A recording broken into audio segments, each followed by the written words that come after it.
പത്തനംതിട്ട മലയാലപ്പുഴയിൽ 50 വർഷമായി പലതരത്തിലുള്ള കൃഷികൾ നടത്തുന്ന ശിവൻപിള്ളയാണ് ഇന്ന് കയ്യൊപ്പിൽ പരിചയപ്പെടുത്തുന്നത്. ജൈവകൃഷി പിന്തുടരുന്ന ഇദ്ദേഹം 2.5 ഏക്കർ സ്ഥലത്താണ് കൃഷി നടത്തുന്നത്. കൃത്യമായി പരിപാലിച്ചാൽ ഏത് കൃഷിയും നല്ല വിളകൾ തരുമെന്നാണ് ശിവൻപിള്ള പറയുന്നത്.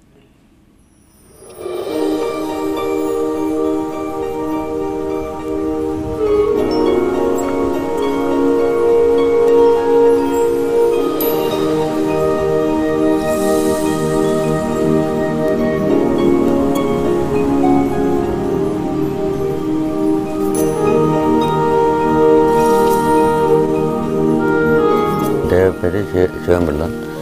ഞാൻ പച്ചക്കറി കൃഷിയാണ്. ഇപ്പോൾ പച്ചക്കറി, വാഴ, പിന്നെ ഇഞ്ചി, പിന്നെ കൂടുതലായിട്ട് ഇപ്പോൾ പന്നി ശല്യം കൂടുതലുള്ളതുകൊണ്ട് ഇഞ്ചി ഏത്തവാഴ ശല്യമുണ്ട്. പച്ചക്കറിയാണ് പാവൽ, പയർ, ഇതാണ് കൂടുതലായിട്ട് കൃഷി. വാഴ, ഏത്തവാഴയാണ് കൂടുതലായിട്ട് കൃഷി ചെയ്യും. പിന്നെ ഇഞ്ചി കൃഷിയുണ്ട്.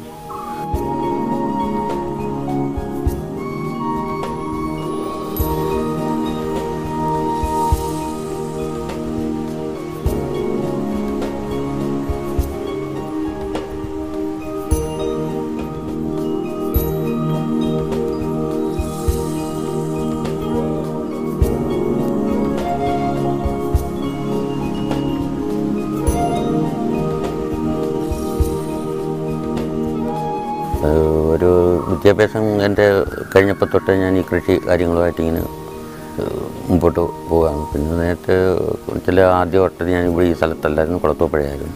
ആ സമയത്ത് വൻതോതിൽ നെൽകൃഷി 14 ഏക്കർ നിലം വരെ സ്വന്തമായിട്ട് കൃഷി ചെയ്യും.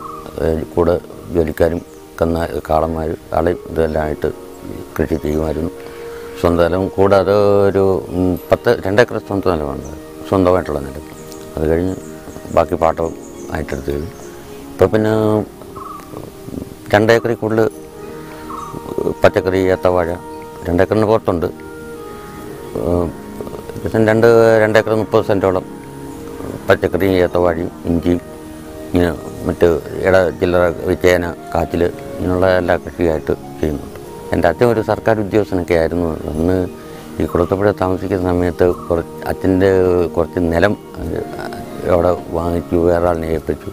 അപ്പോൾ ഇതിൽ നിന്ന് നമുക്ക് വരുമാനം കിട്ടാതെ വന്നപ്പോൾ അന്ന് SLCയുടെ പരീക്ഷ എഴുതി കഴിഞ്ഞ് അപ്പോഴേ പോകാൻ, പിന്നെ വിദ്യാഭ്യാസത്തിനൊന്നും പോയില്ല. പിന്നെ അതുമായിട്ട് അങ്ങനെ കൃഷിയായിട്ട് അങ്ങ് ബന്ധപ്പെട്ടു. അവിടെ വെച്ചും പിന്നെ നെൽകൃഷിയും പച്ചക്കറി കൃഷിയും ചെയ്യുമായിരുന്നു.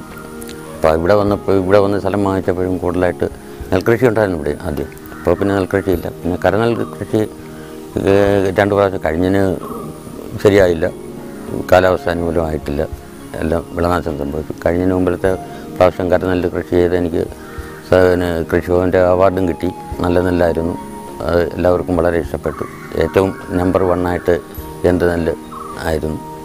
മെയിനായിട്ടെന്ന് പറയുന്നത് പയറെന്ന് പറയുമ്പോൾ നമുക്ക് ഒരു 2 മാസത്തിനകത്ത് വെച്ച് അതിൻ്റെ ആദായമായി വരും. വാഴയായാൽ തന്നെ അത് 1 വർഷം പിടിക്കും നമ്മൾ ആദായം എടുത്തു വരാൻ. ഏറ്റവും ലാഭം എന്ന് പറയുന്നത് പച്ചക്കറി കൃഷിയാണ്. അത് പിന്നെ നമ്മൾ അതുപോലെ അതിന് കൂടുതൽ ശ്രദ്ധ ചെലുത്തുകയും അതിൻ്റെ അതുപോലുള്ള അധ്വാനം ഉണ്ടെങ്കിൽ പറ്റുക. എല്ലാവരും നട്ടെന്ന് പറഞ്ഞുകൊണ്ടാകത്തില്ല. അതിൻ്റെ ചെയ്യേണ്ട രീതി ചെയ്താൽ അത് പ്രയോജനം അതാണ്. പയർ തന്നെ ഞാൻ എങ്ങനെ ആയാലും 1 വർഷം പച്ചക്കറി ഏത്തക്കൊലയായിട്ട് ഒരു 2 ലക്ഷം രൂപയ്ക്ക് പുറത്തുള്ള വിൽക്കും. പക്ഷേ മുടക്കുകളുമുണ്ട്. അതിൻ്റെ അനുസരിച്ച് അതിൻ്റേതായ മുടക്കുകളുമുണ്ട്. പിന്നെ അതാണ് ലാഭം. പച്ചക്കറിയാണ് 2 മാസം കൊണ്ട് ആദായമായി. ചിലപ്പോൾ അതിൻ്റെ വരുമാനം എന്ന് പറഞ്ഞാൽ ചിലപ്പോൾ 2 മാസം വരെ ചിലപ്പോൾ കിട്ടിയെന്നിരിക്കും. എന്നാൽ തന്നെ അത് പ്രയോജനം.